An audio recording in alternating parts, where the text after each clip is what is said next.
하나님은 영이시니 예배하는 자가 영과 진리로 예배할지니라. 아멘.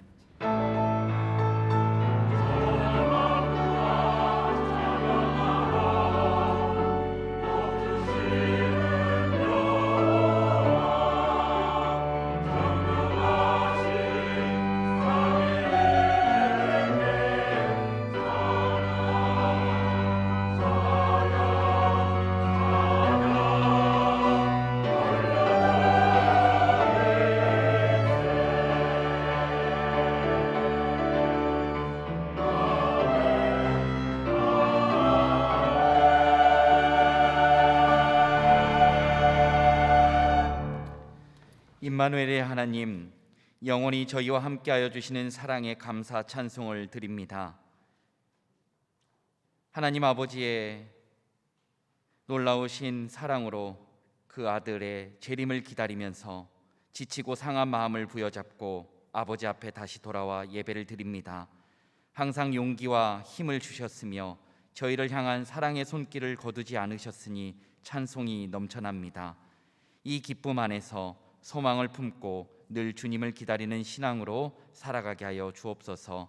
우리의 예배를 받으실 예수 그리스도의 이름으로 기도드립니다. 아멘. 모두 일어나셔서 찬송가 1장으로 하나님께 영광 돌리겠습니다.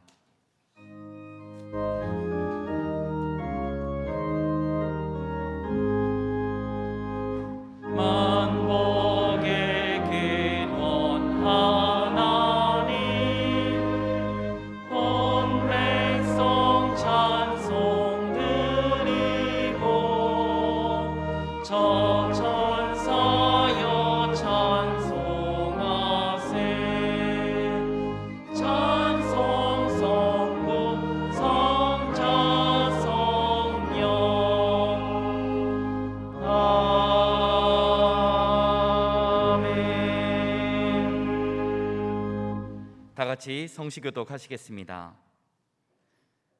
나는 시온의 의가 빛같이 예루살렘의 구원이 횃불같이 나타나도록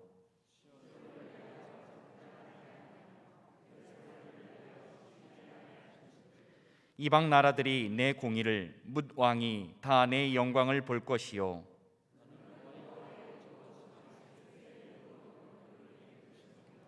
너는 또 여호와의 손이 아름다운 관 내 하나님의 손에 왕관이 될 것이라.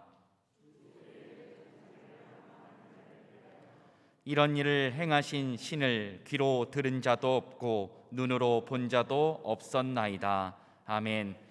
사도신경으로 우리의 신앙을 고백하시겠습니다. 나는 전능하신 아버지 하나님 천지의 창조주를 믿습니다. 나는 그의 유일하신 아들 우리 주 예수 그리스도를 믿습니다. 그는 성령으로 잉태되어 동정녀 마리아에게서 나시고 본디오 빌라도에게 고난을 받아 십자가에 못 박혀 죽으시고 장사된 지 사흘 만에 죽은 자 가운데서 다시 살아나셨으며 하늘에 오르시어 전능하신 아버지 하나님 우편에 앉아 계시다가 거기로부터 살아있는 자와 죽은 자를 심판하러 오십니다. 나는 성령을 믿으며 거룩한 공교회와 성도의 교제와 죄를 용서받는 것과 몸의 부활과 영생을 믿습니다. 아멘. 찬송가 322장으로 하나님께 찬양 드리겠습니다.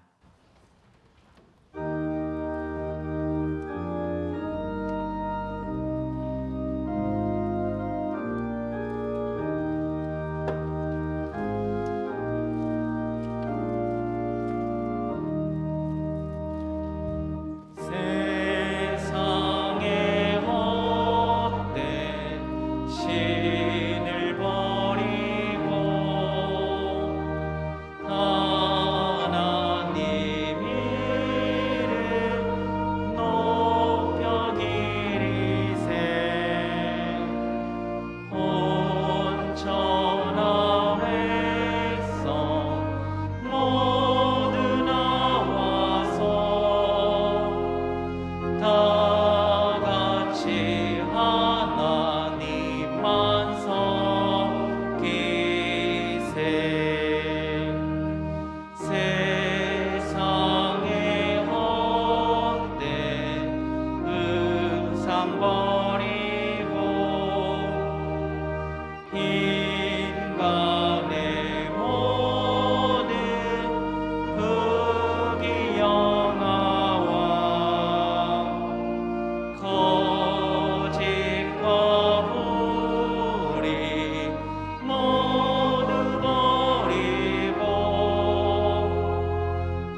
지극히 높으신 하나님께 영광이요 사람들 중에 평화의 왕으로 오신 예수님을 묵상하며 기다리는 대림절 네 번째 주일 아침, 저희들을 구별하여 예배의 자리로 불러주시고 온 마음과 정성을 다하여 하나님께 예배드리게 하심에 진심으로 감사를 드립니다.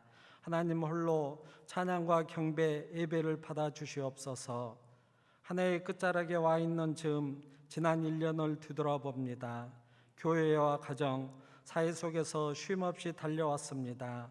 하나님 자녀의 삶을 살려고 부단히 노력은 하였지만 이 시간 하나님께 올려드릴 온전한 열매가 없음에 아쉬울 뿐입니다. 열매 없는 무화과 나무처럼 빈손으로 주님 앞에 섰습니다. 저희의 부족함을 용서하여 주시옵소서. 연말연시 먼저 믿는 저희들로 인해 상처를 받은 사람들은 없는지, 하나님의 영광을 가리는 일은 없었는지 성찰하는 시간 되게 하시고, 먼저 찾아가 용서와 위로의 손을 내미는 성숙한 저희들 되게 하시옵소서. 새해에는 서로 칭찬하고 격려의 말이 오가는 행복한 신앙 믿음의 공동체로 성령 하나님 인도하여 주실 것으로 확신하며 감사드립니다. 너는 마음을 다하여 여호와를 신뢰하고 내 명철을 의지하지 말라. 너는 범사에 그를 인정하라. 그리하면 내 길을 지도하시리라는 말씀에 의지하여 하나님을 잘 섬기며 성령님의 인도 보호하심에 따라 새해를 살아가는 교회와 저희 되기를 간절히 기도합니다. 인자가 온 것은 섬김을 받으려 함이 아니라 도리어 섬기려 하고 자기 목숨을 많은 사람의 대속물로 주려 함이라 하신 말씀에 의지하여 가족과 이웃, 교회 공동체를 잘 섬기게 하시고 무엇보다 더 성삼위 하나님께 순종으로 나아가는 새해 되길 간절히 기도합니다. 금주 수요일부터 시작될 교회학교 성탄 발표회와 성탄절 예배, 칸타타를 통해 삼위의 하나님 영광을 받아주시고 우리 또한 이 땅의 평화의 왕으로 오신 예수님의 구원 사역과 역사를 주관하시는 하나님 아버지를 기억하는 시간 되게 하시옵소서. 대학 진학과 취업을 앞두고 병상에서 회복을 소원하며 가정 경제의 어려움과 소외감을 느끼며 교회의 현황과 미래를 위해 기도하는 지체들의 세밀한 음성에 하나님 방법으로 속히 응답하여 주시옵소서. 단에 세우신 목사님 영육간 강건케 하시고 기도와 묵상 가운데 준비된 말씀이 온전히 선포됨으로 한 주간 살아가는 영의 양식, 삶의 지침 되게 하시옵소서. 예배를 위해 수고하시는 모든 헌신자들을 기억하시고 축복하여 주시옵소서. 이른 아침부터 찬양을 준비하여 하나님께 올려드리는 임마누엘 찬양대의 찬양을 받아주시고 듣는 우리 모두 은혜의 시간 되게 하시옵소서. 길이요 진리요 생명 되신 예수님 이름으로 기도드립니다. 아멘.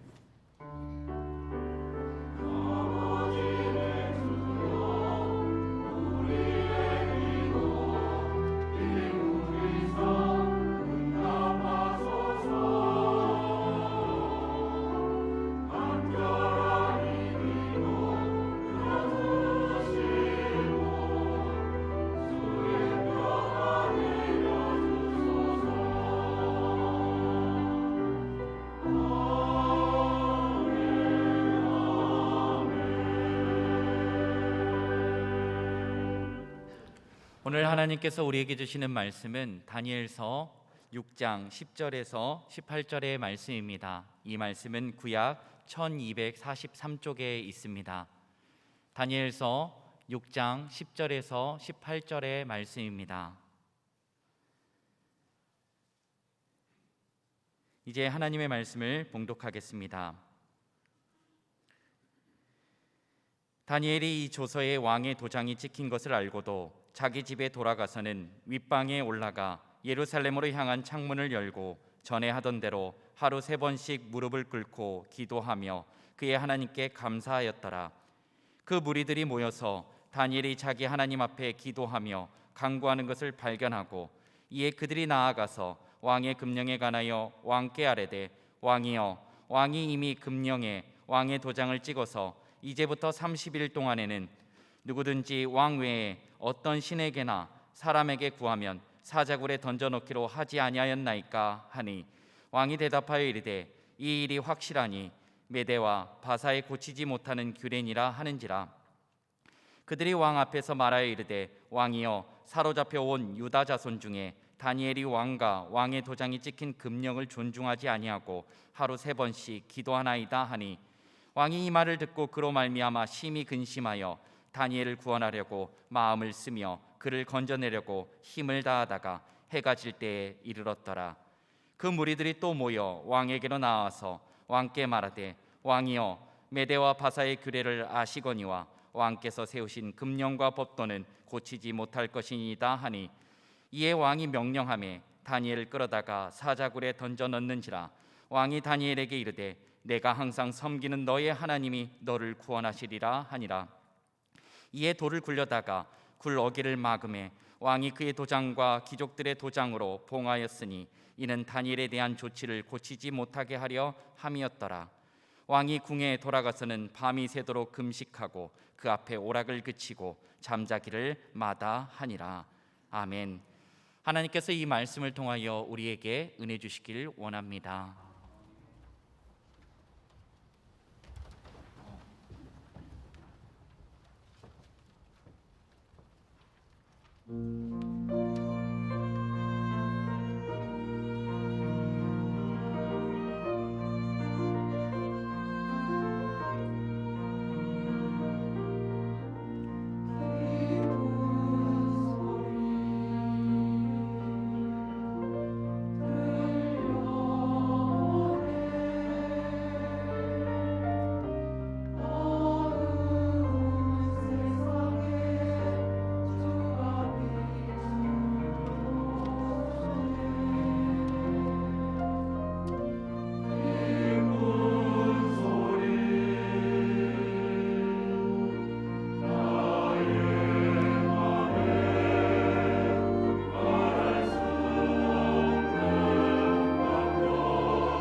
감사합니다. 잠깐 기도하겠습니다. 하나님 아버지, 폭설이 내렸습니다. 가뭄 가운데 이 폭설이 조금이나마 가뭄에 해갈되는 단비와 같은 역할을 하지 않을까 하는 기대도 있지만, 이로 인하여서 혹여 큰 피해를 입거나 또 안전사고로 인하여 부상을 당하거나 교통사고 등의 또 낙상사고 등의 어려움을 당할 우리의 성도님들 이웃들이 있을까 염려도 됩니다. 하나님께서 생명싸개로 지키시고 보호하여 주시고 또 모든 한 분 한 분들의 삶 가운데 하나님께서 참 평안으로 인도하여 주옵소서. 이 폭설을 뚫고 눈발을 헤치며 하나님 앞에 나온 우리의 모든 예배자들을 기억하여 주시고 하나님을 최우선으로 삼고자 하는 그 마음을 귀히 보시며, 혹여 이 폭설 가운데에서 이 자리에 함께하지 못하고 또 흩어져서 온라인으로 예배를 드리는 모든 예배자들 위에도 하나님께서 은혜와 평강을 더하여 주옵소서. 이 시간 하나님께서 친히 성령으로 주관하여 주셔서 우리의 마음과 귀를 열어 말씀을 듣고 깨닫게 하여 주시오며 우리 자신을 하나님 앞에 새롭게 하는 귀한 시간 되게 하여 주옵소서.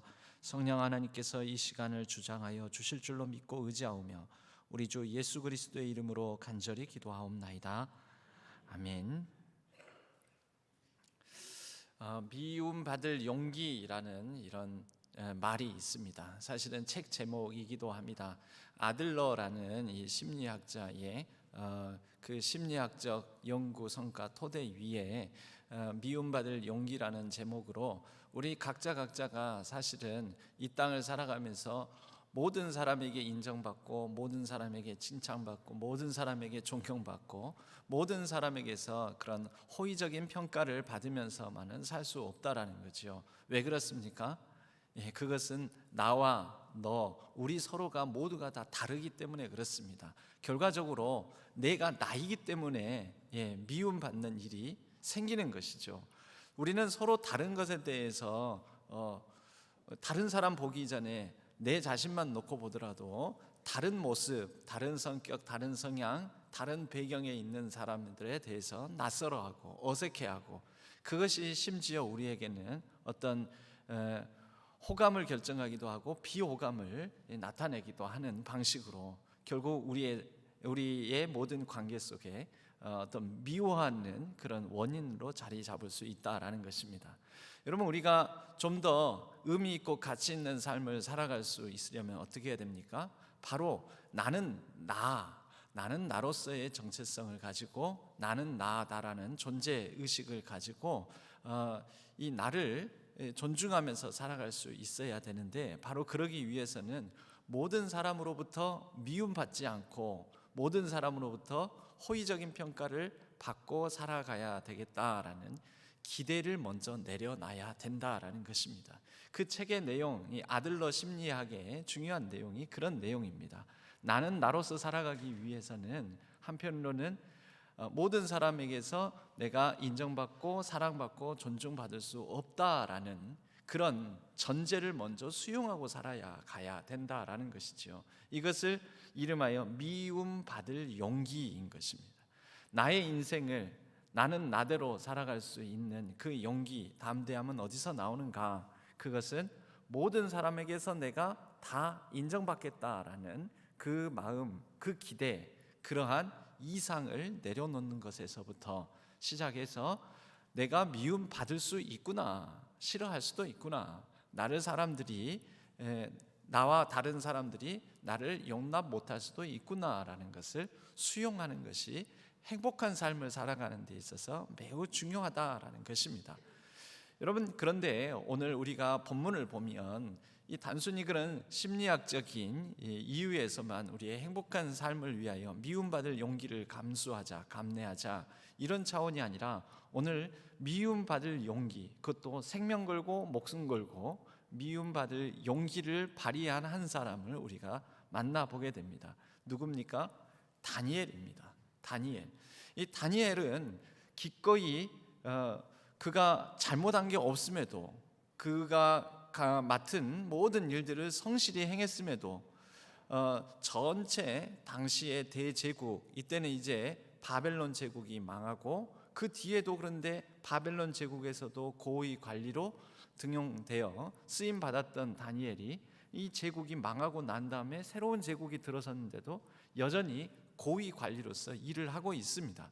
그러면서 이 새로운 제국은 이제 메대와 바사로 이어지는 제국인데, 이 역사상은 이 왕을 성경은 다리오라고 하는데 페르시아 제국의 다리우스 1세로 추정을 합니다. 다리우스 1세 시대에 그때 당시의 대제국은 120개의 지역으로 나눠져서 그것을 3명의 왕을 대신할 위임받은 3명의 총리 대신이 나누어서, 그러면 한 40여 개 지방을 이렇게 나누어서 관리를 하게 되었던 것이죠. 그 중에 한 사람이 다니엘이었습니다. 그는 그 3명의 총리 대신 중에서도 가장 뛰어나게, 그리고 가장 정직하게, 가장 성실하게, 가장 탁월하게 그렇게 맡겨진 일들을 감당했음에도 불구하고 미움을 받습니다. 여러 이 바벨론 다른 관리들, 이 제국의 페르시아의 제국의 관리들로부터 미움을 받고 또 고소할 근거를 찾기 위하여 이 사람들이 다니엘에게 무슨 부정이 없나, 흠이 없나, 잘못한 것은 없나, 부정직하게 행한 것은 없나, 이런 것을 찾게끔 만드는 그런 일들이 벌어지게 됩니다. 다니엘은 이런 가운데서도 그의 삶을 살아갑니다. 미움받을 용기를 발휘한 것이지요. 굴하지 아니하고 그런 시대에 그런 분위기에 자기를 싫어하고 미워하고 배격하고 배척하고 그렇게 하는 사람들에도 불구하고 그는 그만의 인생, 그의 삶을 그의 신념대로 그의 가치관대로 살아가게 됩니다. 이 다니엘이 생명 걸고 이렇게 미움받을 용기를 기꺼이 감수했던, 그렇게 살아갈 수 있었던 이유가 무엇이었겠습니까? 우리가 말씀 본문을 바탕으로 그러한 이유를 한 3가지 정도, 미움받을 용기에 대해서 한번 살펴보고자 합니다. 먼저 첫 번째, 이 미움받을 용기, 다니엘이 발휘한 미움받을 용기의 첫 번째는 그가 가지고 있었던 정체성입니다. 성경에서 그리스도인들을 향하여 2가지 이중 정체성을 얘기합니다. 베드로서에 의하자면 먼저 우리는 하나님의 택함 받은 족속, 하나님의 택함 받은 백성이라는, 택하심 받은 존재라는 정체성을 우리는 가지고 있다라고 얘기를 하고, 또 다른 정체성으로는 이 땅을 살아가면서 이 땅의 규범, 이 땅의 도덕, 이 땅의 윤리, 문화, 이러한 것에 영향을 받고 또 이러한 것에도 따라야 할 정체성, 그러나 그것이 영원한 정체성이 아니라 이 땅을 살아가면서 우리가 임시적으로 머무르고 있는 이 땅, 이곳에서 임시 거류민, 임시 체류 거주자로서 우리가 살아가야 될 정체성을 가지고 있다라고 얘기를 합니다. 여러분, 이 2가지 정체성을 가지고 있기 때문에 우리는 이 땅을 살아가면서 이 땅의 문화, 관습, 또 윤리와 도덕, 규범, 이런 것들을 지키며 살아가야 될 의무가 있습니다. 그러나 이 땅의 어떤 도덕, 윤리, 규범, 여러 법, 원칙들이 만약에 하나님의 법과 이 충돌이 되고, 내가 하나님의 법을 따라서 살아가는데, 하나님의 택하신 존재로서 살아가는데 이것이 만약에 크게 문제가 된다고 할 경우에는, 서로 갈등 상황이 될 경우에는 우리는 그리스도인으로서 택함 받은 하나님의 백성으로서 이 정체성을 더 중요시 여기는 선택을 하게 됩니다. 오늘 다니엘이 그렇지 않습니까? 다니엘에게는 2가지 이 이중 정체성, 하나님을 믿는 자라면 가지는 2가지 정체성 가운데 이 2가지 정체성이 충돌하게 되는 선택의 기로에 놓이게 되었습니다. 그럴 때 다니엘은 기꺼이 하나님의 법, 하나님의 뜻을 따라, 하나님 앞에서의 자신의 신념을 따라 행하게 됩니다. 오늘 10절 말씀에 보면 이와 같이 말씀하고 있지요. 다니엘이 이 조서에 왕의 도장이 찍힌 것을 알고도 자기 집에 돌아가서는 윗방에 올라가 예루살렘으로 향한 창문을 열고 전에 하던 대로 하루 3번씩 무릎을 꿇고 기도하며 그의 하나님께 감사하였더라. 여러분, 이것은 다니엘의 정체성을 정의한 말이라고 볼 수가 있습니다. 그는 어떤 정체성을 가지고 있었습니까? 이 정체성이라는 것은 한 사람이 가지고 있는 일관된 신념 체계로 나는 누구인가라는 것을 인식하고 나는 누구인가라는 그 생각에서 일관되게 드러나는 행동 양식, 내면과 외면으로 이 통합되어 드러나는 전인격적인 어떤 성향을 말을 합니다. 다니엘은 어떤 정체성을 가지고 있습니까? 그는 일관되게 뜻을 정하고 나에게 매일매일의 순간순간을 나와 함께 호흡하고 동행하시는 하나님의 속한 자로서의 정체성을 가지고 있었습니다. 그렇기 때문에 그는 뜻을 정하고 하루에 3번씩 일관되게, 그가 소년이었을 때 바벨론 제국에 처음 끌려왔을 때부터 지금 이제 바벨론 제국이 망하고 메대를 거쳐 바사 페르시아 제국이 들어서서 다리오 왕 때까지, 이때가 한 70년 정도 지났을 것으로 이렇게 역사적으로 추정을 해봅니다. 그러면 10대 때 끌려온 그가 이미 80대 나이에 접어들게 된 거지요.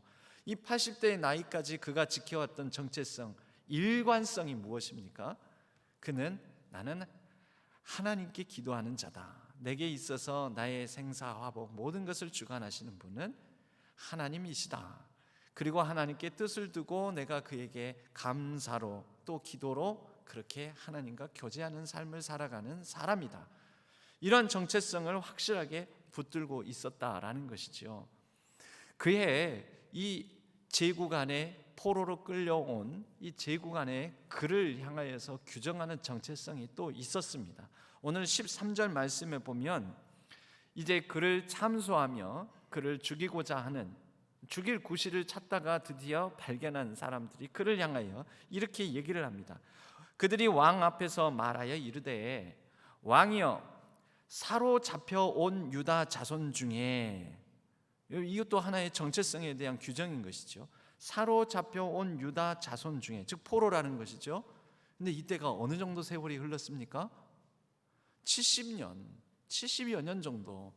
보통 한 세대를 30년을 잡습니다.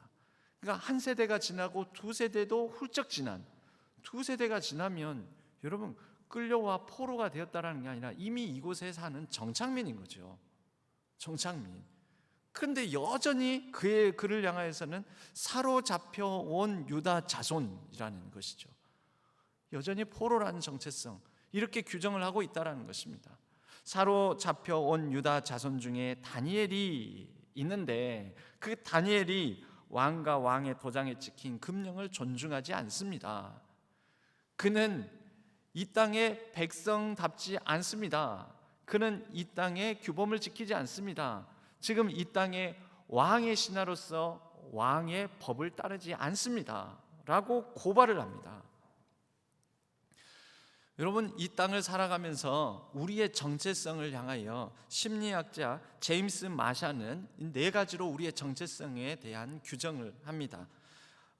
우리의 정체성을 위해서는 우리가 어떤 탐색을 거쳐서 우리의 정체성을 형성하고, 그런 가운데 이거다, 나는 이렇게 살아야 되겠다, 나는 이것을 붙들어야 되겠다, 그렇게 확정된 신념, 바로 탐색과 신념으로 우리의 정체성을 정하게 되는데, 이런 정체성에 관하여서 4가지로 분석을 합니다.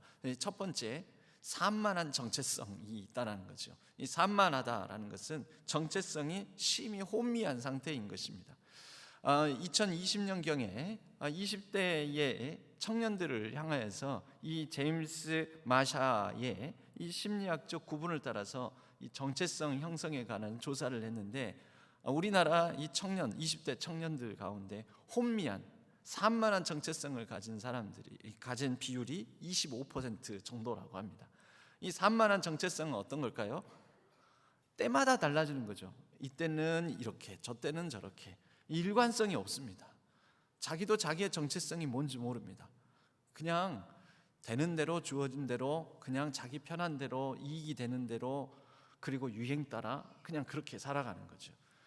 탐색도 고민도 없습니다. 그냥 되는 대로 여러 정체성이 섞여져 있는 혼란한 상태 가운데서 살아가는 그런 이제 이 산만한 정체성. 이 두 번째로 정체성이 유예된 정체성, 정체성의 유예, 이런 비율이 2%라고 합니다. 고민을 하다가 아이 나도 모르겠다 하고 자기 정체성에 대해서 생각해 보지 않고 그냥 머물러 버리는, 그냥 머물러 버리고 이건 심각한 거 고민하기 싫다, 진지한 거 탐구하기 싫다. 유예된 약 2% 정도가 정체성의 유예.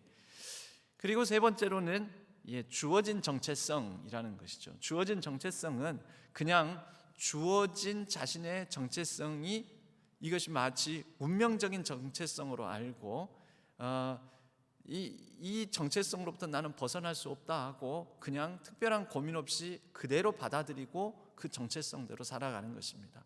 뭐 정체성이라는 게 우리의 성 정체성 같은 것도 있을 수가 있고 또 우리의 뭐 민족 정체성이라는 게 있을 수가 있고 하지만 민족적으로 우리는 나는 한민족, 한국 사람이다. 이런 거는 주어진 정체성이라고도 보고 또 나는 남성이다, 여성이다. 이런 이제 성 정체성이라는 것에 대해서도 주어진 정체성대로 우리가 수용하고 살아가는 면도 있지만 그러나 우리가 또 형성해 가야 되는 그런 정체성 측면도 있지 않습니까? 그리스도인이라는 것은 어디에 속할까요? 여러분 산만한 정체성의 유예, 믿을까 말까 교회를 다니는데도 내가 그리스도인인가 아닌가 긴가민가 고민하기 싫다 그냥 아무 생각 없이 그냥 일단 교회나 다니자 이런 겁니까? 아니면 태어날 때 모태신앙으로 태어났으니까 나는 그리스도인이다 그런 겁니까? 아니면 나는 태어날 때부터 예수 그리스도를 믿을 수 있는 상황이 아니었으니까 주어진 대로 살아야지. 우리가 어떤 신앙을 갖고 종교 생활을 하고 하는 것들은 주어진 정체성대로 살아감으로 인하여서 얻게 되는 게 아닌 것이죠. 그래서 마지막 정체성이 있습니다. 그런데 이 주어진 정체성을 가지고 살아가는 약간 운명 결정론적으로 가난한 환경, 가난한 집안에서 태어나면 우리 집은 가난한 이 가정 형편을 가지고 있으니 나는 이 환경에서 살아가면서 계속 가난할 수밖에 없어.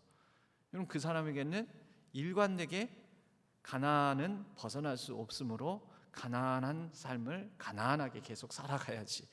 이런 게 주어진 정체성인 것이지요. 선택하지 않은 것 같으나 사실은 선택한 것이지요. 이런 비율이 66% 정도 된다고 합니다. 그런데 마지막으로 확립된 정체성 또는 획득된 정체성이라는 게 있는데 이것은 치열하게 자신의 삶에 대해서 고민해보고 무엇이 중요한가, 어떤 중요한 가치를 붙들고 살아가는 것이 내 삶을 더 의미롭고 가치 있게 만들 것인가, 나는 누구인가, 나는 어떠해야 하는가, 이런 고민을 치열하게 한 가운데 나는 이렇게 살아가야 되겠어 라는 자신의 확고한 신념체계, 가치체계를 가지고 살아가는 그런 정체성이 있다라는 것이죠. 이 비율이 7%, 고작 7%에 불과하다라는 것이지요. 여러분 만약에 우리 그리스도인, 우리 신앙교회 교인들을 대상으로 이 제임스 마샤이의 정체성에 대한 이 분류법을 따라서 분석을 따라서 우리도 아마 질문, 답 이렇게 해서 분석을 해본다면 우리는 어떻게 나올까요? 확립된 정체성, 좀 확고하고 획득한 정체성, 나는 그리스도인이다 라는 이러한 이 진실한 고백, 진정성 있는 정체성에 대한 인식을 갖는 비율이 7%보다는 높겠지요. 높아야 됩니다. 우리 교인들 대상으로. 저는 오히려 7%가 아니라 거꾸로 93% 정도 되면 90% 이상 되면 참 좋겠다라는 생각이 드는데 오늘 눈길을 뚫고 이 폭설 가운데에서 이 자리에 나온 분들은 확고하고 확립된 정체성을, 그리스도인으로서의 정체성을, 예배자로서의 정체성을 가진 분들이라고 확신합니다. 그렇다고 해서 오늘 피치 못할 사정위에서 이 예배 자리에, 이 예배당에 나오지 못한 분들은 그렇지 않다 이런 뜻은 아닙니다.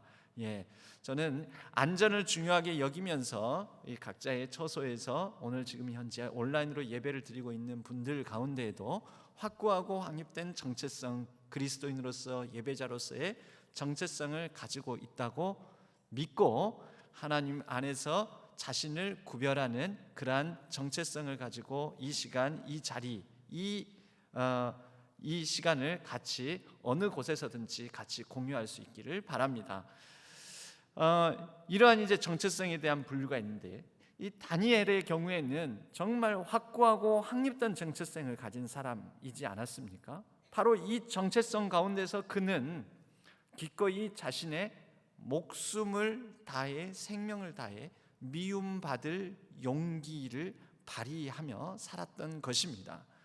우리 예수님께서 요한복음 16장 33절에 이렇게 말씀하십니다.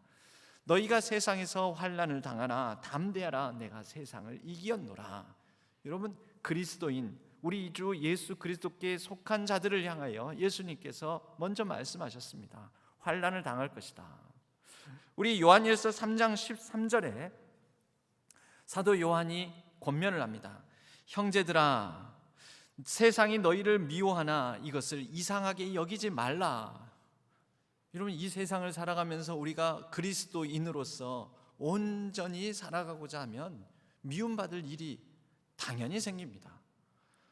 그냥 세속적으로 세상적으로 모든 사람이 나를 좋아할 수 없어서 그런 의미에서 미움받을 용기를 바라며 살아가는 것이 의미 있는 삶을 살아가는, 내가 나로서 살아가는 중요한 그런 중요한 가치이지만, 여러분, 우리는 그리스도인으로서 또한 수용해야 될 것은 우리가 세상을 살아가면서 미움받을 일 당연히 생긴다라는 것입니다.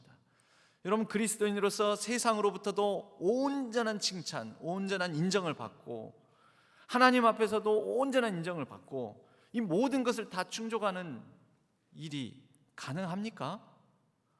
가능하지 않습니다. 사람들이 다 우리의 신앙을 이해해 줍니까? 이해해 주지 않습니다.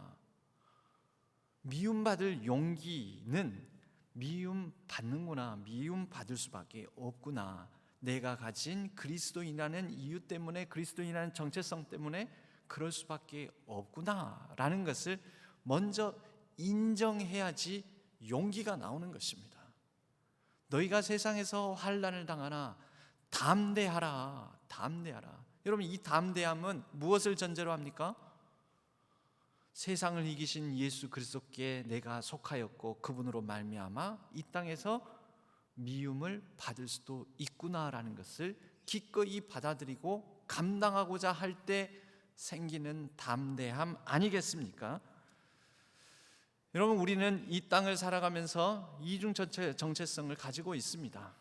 다니엘은 그가 그렇게 이 제국의 땅에서 끌려와서 그렇게 관습과 문화와 또 그 땅의 여러 가지 삶에 적응하고 이 70여 년이 넘도록 살아왔지만, 그럼에도 불구하고 그를 향하여서는 사로잡혀온 유다 자손 중에 한 사람, 포로에 불과하다라는 정체성을 가지고 있었습니다. 그런 사람들이 이렇게 부르는, 폄하하며 비하하며 부르는 정체성 이외에, 아니다, 나는 포로로 끌려왔으나 비록 유다 땅에 있으나 바벨론 땅에 있으나 어디에 있으나 여전히 변함없이 하나님의 사람이다, 나는 하나님께 속한 사람이다 라는 정체성을 붙들었던 것입니다. 이 두 번째, 미움받을 용기는 바로 우리를 다스리는 두 가지 갈래에, 이 다니엘서 6장에서는 두 가지 법, 두 가지 왕, 두 가지 운명 사이 갈림길에서의 선택입니다. 미움받을 용기로 말미암아 그는 담대함을 가지고 세상 법과 하나님의 법이 충돌할 때 하나님의 법을 다니엘은 택하였습니다. 우리가 읽지는 않았지만 5절 말씀에 보면 이 바벨론에 있는 주변에 참수하고자 했던 사람들이 이렇게 말합니다. 이 다니엘은 그 하나님의 율법에서 근거를 찾지 못하면 그를 고발할 수 없으리라. 그를 향하여서 많이 찾았습니다. 4절 말씀에 보면 총리들과 고관들이 국사에 대하여 다니엘의 고발할 근거를 찾았는데 아무 근거도 아무 허물도 찾지 못하였고 아무 그릇됨도 없고 아무 허물이 도무지 없는 것입니다. 완벽한 바벨론 또 제국에 합당한 사람으로 살았다라는 것이죠.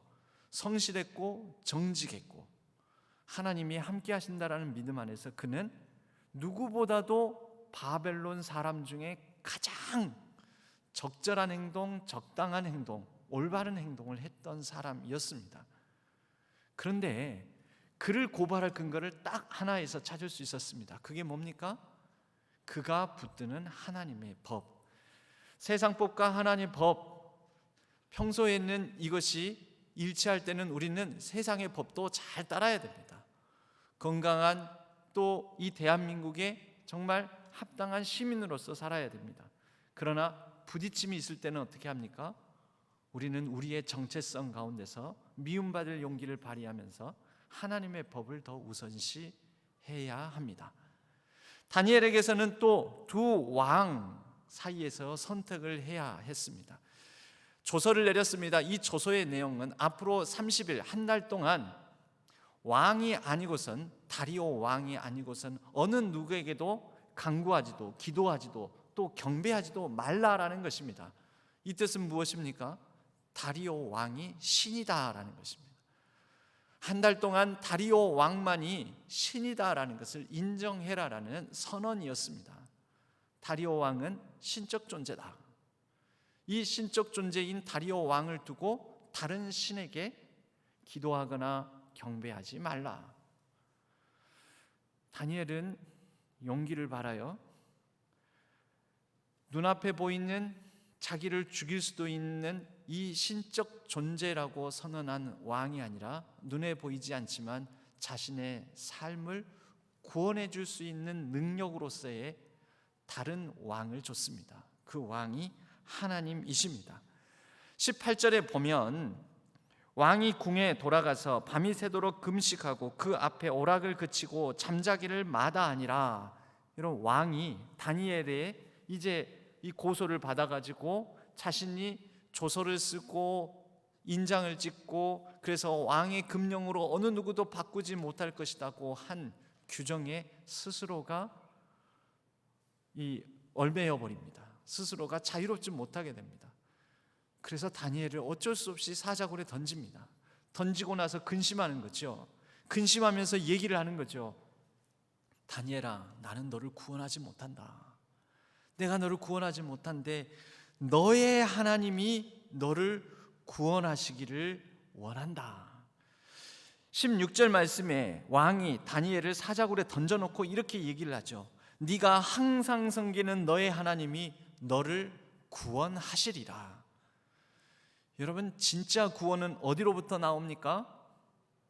눈앞에 보이는 신적 존재라고 스스로 선언하는 그 왕이 아니라 보이지 않으나 우리가 확고한 그리스도인의 정체성을 가지고 섬기고 붙드는 그 왕, 온 만유에 주신 하나님께서 우리를 구원하십니다. 우리는 그 구원하시는 하나님을 선택하는 담대한 용기, 거룩한 용기, 미움을 받을 용기를 바랄 수 있는 것입니다. 우리 모든 성도님들이 그러한 미움을 받을 용기, 미움받을 용기를 바람으로 우리의 구원을 책임져 주시는 하나님을 기꺼이 선택하고 섬기는 삶을 살아가기를 바랍니다. 이 마지막으로 이 두 번째 운명의 갈림길이 있습니다. 여러분, 사람들은 이 땅을 살아가면서 서로를 죽이려고 하는 성향을 많이 가집니다. 경쟁에서 치열하게 짓밟고 올라서고자 하는 성향. 여러분, 이것은 누군가를 어떻게든지 간에 이기고 그래서 죽이고 그리고 내가 더 잘되고자 하는 것입니다. 사람들이 살아가는 방식을 크게 보면 이렇게 말할 수도 있습니다. 죽이려는 성향을 가지고 사는 삶, 그리고 죽을 것이 무엇인가를 알고 살리기 위해서 죽을 것을 감내하면서 살아가는 잘 죽는 삶. 그러니까 죽이려고 하는 삶과 잘 죽으려고 하는 삶으로 사람들은 나눠질 수가 있습니다. 다니엘을 죽이려고 하는 사람들, 이 사람들은 어떻게든지 간에 짓밟고 자기가 더 잘 살면 된다라는 생각을 가진 사람들이죠. 그런데 다니엘은 죽으려고 하는 사람입니다. 자신의 중요한 가치를 위해서 죽으려고 하는 사람, 다른 사람을 살리기 위해서 죽으려고 하는 사람. 다니엘이 이전에 느부갓네살 왕 때는 어떻게 살았습니까? 느부갓네살 왕에 의해서 죽을 위기에 처한 사람들을 살리기 위해서 자신도 죽을 위기에 처했지만 생명을 내걸고 왕 앞에 나가서 그의 꿈을 해석하고, 그래서 죽을 위기에 처한 많은 사람들의 생명을 구하지 않았습니까? 결국 이 두 운명이 끝은 어떻게 됩니까? 죽이려고 했던 사람들, 남을 죽여서라도 내가 살고자 했던 사람들이 죽게 됩니다. 우리가 읽지는 않았지만 24절 말씀에는 이렇게 말씀이 기록되어 있습니다. 왕이 말하여 다니엘을 참수한 사람들을 끌어오게 하고 그들을 그들의 처자들과 함께 사자굴에 던져 넣게 하였더니 그들이 굴 바닥에 닿기도 전에 사자들이 곧 그들을 움켜서 그 뼈까지도 부서뜨렸더라. 죽이려고 했던 사람, 그렇게 해서라도 자신들이 더 잘 살려고만 했던 사람들 어떻게 됐습니까? 그들은 결국 죽게 됩니다. 심판받게 됩니다. 하나님의 공의는 살아 있어서 하나님은 우리가 죽이려고 살아가는지 아니면 하나님 뜻에 합당한 삶을 위하여, 의미 있고 가치 있는 삶을 위하여, 생명을 위하여, 평화를 위하여, 정의를 위하여 잘 죽으려고 살아가는지 하나님은 선악간에 분별하여 심판해 주시는 분이십니다. 우리는 그분을 믿습니다. 그렇기 때문에 우리는 잘 죽고자 하는 사람이죠. 다니엘처럼 생명 걸고 살리기 위해서, 진짜 의미 있는 것들을 살려내기 위해서, 정의와 평화와 생명을 구해내기 위해서 잘 죽으려고 하는 사람, 여러분, 그런 사람은 하나님께서 살리십니다. 사자굴에 던져졌지만 누가 삽니까? 죽이려고 했던 사람은 죽고, 죽으려고 미움을 받을 용기를 가지고 담대히 행했던 다니엘은 살아나게 됩니다. 사랑하는 우리의 신안의 성도님들은 죽이려고 하는 성향을 가지고 죽이고자 살아가십니까? 아니면 살리기 위하여 죽으려고 살아가는 삶을 살아가십니까? 저와 여러분은 하나님 안에서 잘 죽고자 하는, 죽으려고 살아가는 삶을 살아가는, 그리하여 하나님 손에 의하여, 하나님 능력에 의하여 살려지는, 살아나는 부활의 삶을 살아가는 복된 우리 모두가 되기를 간절히 소망합니다. 마지막으로 미움받을 용기는 우리에게 순종의 자유를 줍니다. 여러분, 다리오 왕이 자유로워야 됩니다. 다리오 왕은 다 가졌으니까. 다리오 왕은 자기 마음대로 할 수 있어야 됩니다. 근데 다리오 왕은 자신의 왕권, 왕령, 왕의 조서, 왕의 인장이 찍힌 것에 자기 자신이 부자유한 상태가 되어버립니다. 얽매여버린 것이지요. 그래서 자기가 너무 사랑하는 신하도 지켜내지를 못합니다. 그를 건져내지도 못합니다. 그런데 다니엘은 자유하지 않습니까? 왜 자유합니까? 그가 하나님께 온전히 순종하였기 때문입니다. 순종으로 말미암아 자유함을 얻은 존재, 그러한 정체성을 가진 사람들이 바로 그리스도인입니다. 만해 한용운은 이 조국을 위하여, 조국을 염두에 두고 이런 시를 짓습니다.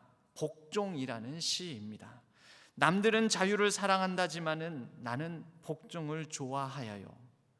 자유를 모르는 것은 아니지만 당신에게는 복종만 하고 싶어요.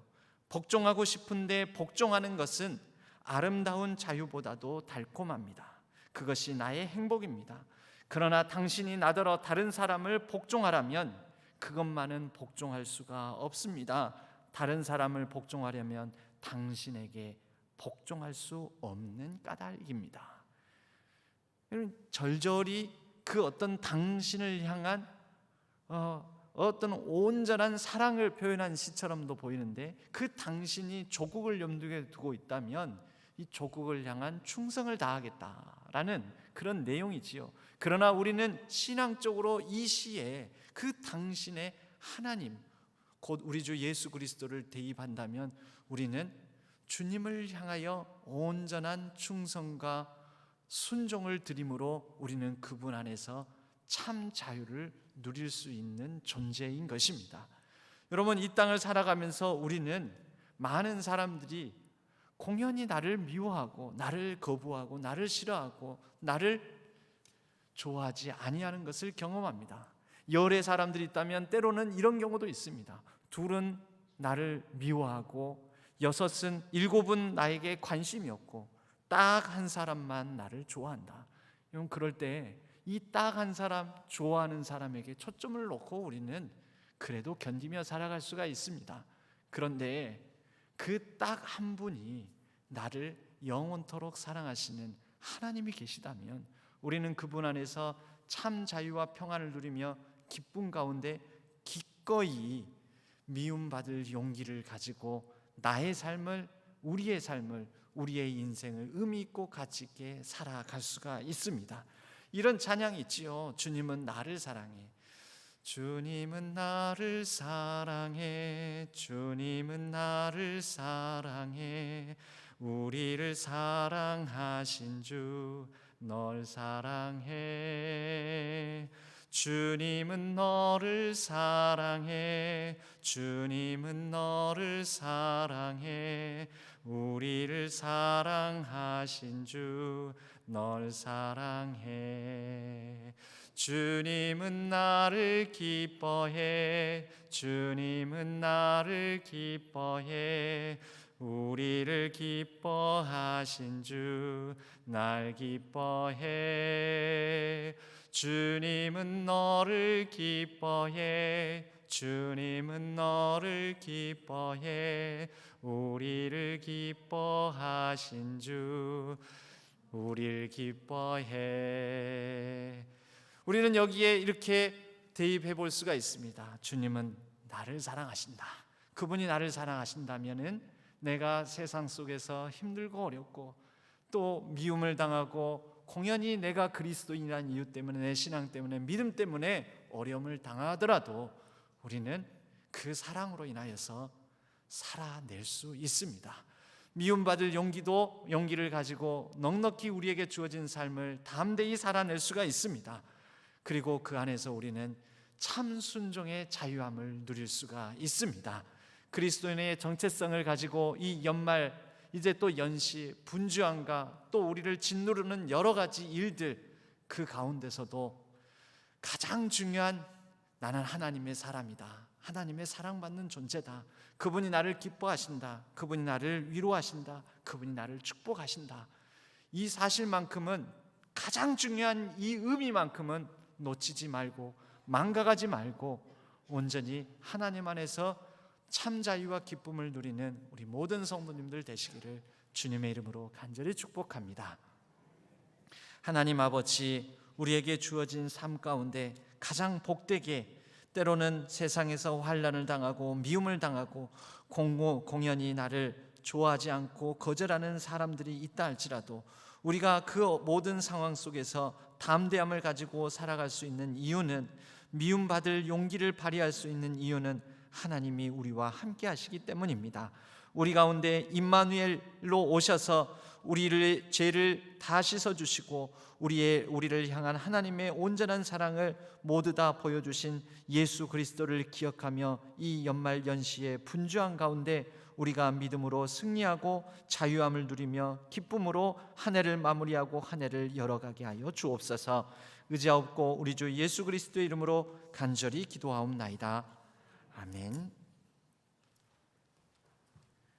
찬송가 370장으로 하나님께 찬양 드리겠습니다.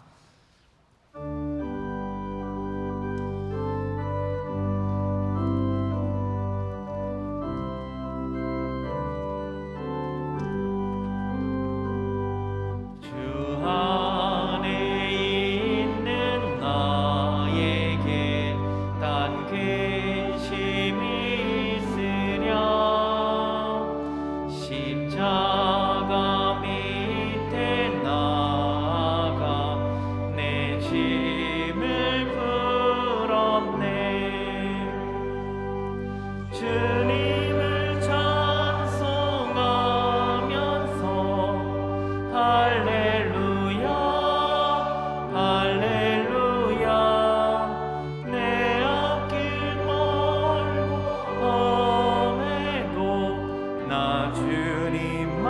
따라가리. 그들여 음이 변하여 내게로 되었고 전날의 한숨 변하여 내 노래 되었네. 주님을 찬송하면서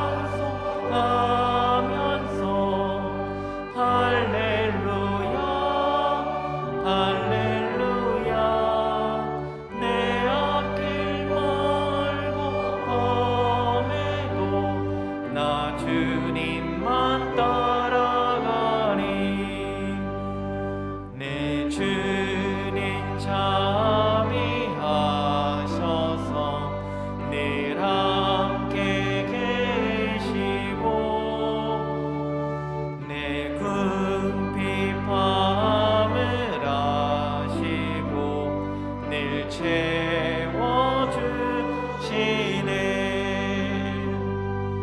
주님을 찬송하면서 할렐루야 할렐루야. 내 앞길 멀고 험해도 나 주님만 따라가리. 내 주와 맺은 언약을 영불변하시니 그 날아가기까지는 늘 보호하시네. 주님을 찬송하면서 할렐루야 할렐루야. 내 앞길 멀고 험해도 나 주님만 따라가리. 하나님 아버지, 우리에게 주신 것 가운데 일부를 구별하여 마음과 정성과 뜻을 담아 주일헌금으로 11조 헌금으로 선교와 비전 전도 헌금으로 갖가지 감사의 제목을 담아 감사의 예물로 하나님 앞에 올려드립니다. 하나님께서 기쁘게 받으시고 하나님의 나라와 영광 위에 아름답게 사용하여 주옵소서. 우리의 삶도 우리의 모든 인생의 걸음걸음도 하나님께서 동행하여 주시고 축복하여 주시고 또 형통케 하여 주셔서 하나님께서 우리의 걸음을 통하여 영광 받아 주시오며 하나님의 나라가 온전히 이루어지게 하여 주옵소서. 우리의 가정과 자녀 손들을 복되게 하여 주시고 그들의 진로와 학업 또 일상을 선하게 인도하여 주옵소서. 이 나라와 이 민족 온 세계 열방을 붙드사 하나님 나라의 정의와 평화와 생명이 회복되고 또 충만하게 임하게 하여 주셔서 전쟁의 땅이 하루속히 그 전쟁을 그치고 평화가 찾아들게 하여 주시오며 생태계의 어그러진 질서 가운데 하나님의 창조의 질서가 회복될 수 있도록 도와주시옵소서. 모든 상한 심령들을 위로하여 주시고 또 여러 병상에서 갖가지 질병으로 어려움을 겪고 있는 환난당한 성도님들을 위로하여 주시되 하나님께서 치유의 권능의 손으로 함께하여 주셔서 속히 병상을 털고 일어나게 하여 주옵소서. 이 눈 가운데서 어려움 당하는 사람이 없게 하여 주시고 또 가뭄을 하나님께서 해결하여 주옵소서. 우리의 매일매일의 일상을 복되게 하여 주시고 날마다 하나님과 동행하는 복된 삶을 살아내게 하여 주옵소서. 모든 것 감사드리옵고 우리 주 예수 그리스도의 이름으로 간절히 축복하옵고 기도하옵나이다. 아멘. 교회 소식은 주보를 참조해 주시기 바랍니다. 오늘은 네 번째 대림절 네 번째 주일을 맞았고 다음 주일에는 성탄 주일로 우리가 성탄절을 맞아 성탄 주일로 지킵니다. 돌아오는 수요일은 예배 시간이 8시입니다. 아이들이 성탄 이제 축하 이런 시간들을 갖는데 아이들이 혼자 올 수 없어서 부모님이 오시게 되는데 피치 못하게 부모님들 퇴근 시간 이런 것을 감안해서 8시에 수요 예배를 드리니 착오 없으시기를 바랍니다. 다음 주일 저녁에는 성탄절 칸타타로 또 다음 주일 저녁 예배 후에는 재직 은퇴식과 교회 일꾼 임명식이 있습니다. 12월 31일 마지막 날 오후 8시에 송년 예배로 지키게 됩니다. 모임 및 행사 주보의 광고사항을 참조해 주시고 임시당회와 각 선교회와 여전도의 원래회를 이 시간과 장소를 참고해 주시기 바랍니다. 자치회 각 자치회 신구 회장단 모임이 오늘 3부 예배 후에 이교육관 2층에서 있습니다. 비대면 전도팀의 모임이 12월 19일 오후 6시에 있고요. 또 153 전도대 버스킹 전도 24일 토요일 오후 2시부터 4시까지 전대 사거리에서 있습니다. 관심과 참여 부탁드립니다. 신안 회보를 여러분들에게 배부해 드립니다. 재정 협조 사항과 하반기 재정 감사 참조해 주시고 또 유아 세례 신청을 받고 있습니다. 정년기에 해당되는 올해 유아 세례는 6세 이하의 어린이들이 대상이 됩니다. 그래서 부모 교육이 1월 1일에 3부 예배 후에 있고 신청하신 부모들은 이 일정들을 참조해 주시기 바랍니다. 서리집사 심의 동의서 및 각 위원회 명단, 교회 요람 작업을 위한 협조 부탁드리고 또 교회학교 교사를 비롯하여 그리스도의 옷 반주자 봉사자 그리고 차량 안내 봉사자를 모집하고 있습니다. 우리 많은 성도님들이 관심을 가지고 마음이 동하시면 이 모집에 응하여서 섬김의 기쁨을 함께 누리시기를 바랍니다. 오늘 저희 교회에 새로 오신 교우님 있습니다. 박숙정 성도님 계십니다. 저기에 계시는데 박수로 넘어가도록 하겠습니다.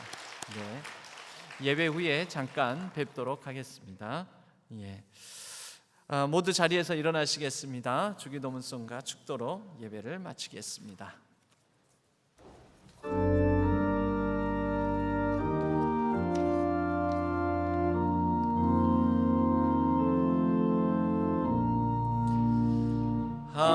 하늘에 계신 아버지 이름 거룩하사 주님 나라 임하시고 뜻이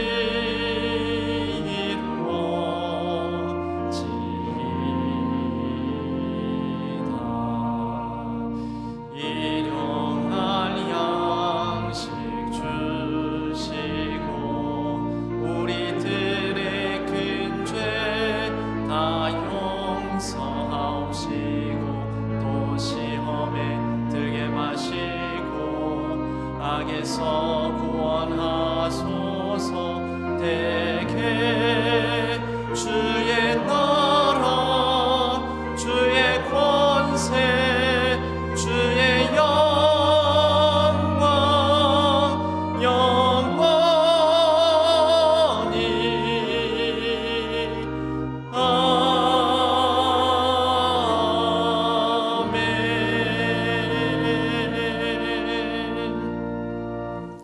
이제는 우리 주 예수 그리스도의 은혜와 하나님 아버지의 지극하신 사랑하심과 성령 하나님의 위로 교통하심이 미움받을 용기를 가지고 그리스도인으로서의 확고한 정체성, 확립된 정체성 가운데 하나님 안에서 그리스도 예수 안에서 온전한 참 자유를 누리고자 다짐하는 우리 모든 성도님들 위에 온라인상에서 흩어져 예배를 드리는 모든 예배자들 위에 이제로부터 영원까지 함께 하시기를 간절히 축원하옵나이다.